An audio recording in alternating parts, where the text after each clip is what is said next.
Good morning, it's me again with some thoughts today about fibre, and it can be a little bit contentious for those who suffer with digestive symptoms, whether or not you've been formally diagnosed with having IBS or something like that. But some thoughts for me for today, just something to think about. You may be aware about soluble and insoluble fibre, but I find that's not always the case. So the soluble fibre is the one that helps to absorb water and keeps everything a lot softer and easier to pass through the bowel. And that's very different to insoluble fibre. And at one time, everyone was told to eat things like bran. But actually, bran can be very, very harsh on the digestive tract. And it's often things like soluble fibre that I encourage people to eat more of.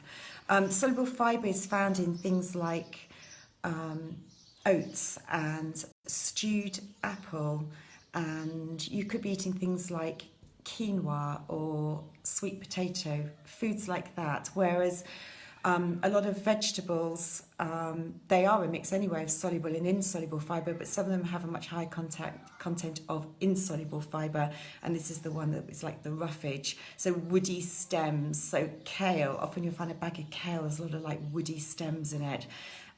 They can be a little bit more challenging because they're a higher content of the insoluble fibre. So that's a sort of very straightforward differentiation.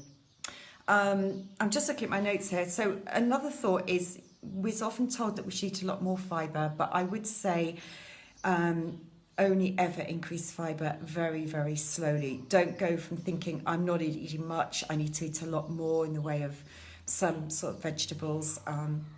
Don't suddenly do it dramatically, because that can be really, really difficult and challenging for your digestive tract. And if you do start to increase fibre, then do be aware that you're also increasing your fluid intake and water correspondingly as well, aiming for about 2 litres of fluid overall per day. Thinking back to the vegetables, then cooking them is going to make it easier as well, rather than the raw vegetables, which I've spoken about on a post previously. So think about cooking the vegetables and making sure they are reasonably well cooked. I always like to steam vegetables. That way you're going to retain hopefully a higher content of those water-soluble vitamins like vitamin C and the B vitamins that you can lose in the water. So I steam mine, but do think about steaming them so they're reasonably well cooked rather than more on the raw side. The other thing that we're always hearing about now, maybe you've heard about, are FODMAP type foods, and that those with IBS symptoms should be very, very wary of FODMAP foods.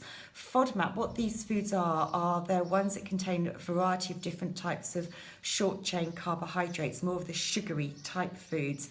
And the certain FODMAP foods, low FODMAP foods, go back to the oats, quinoa, a small amount of stewed apple per day I think can be very helpful, brown rice, sweet potato. So think about maybe choosing foods like that.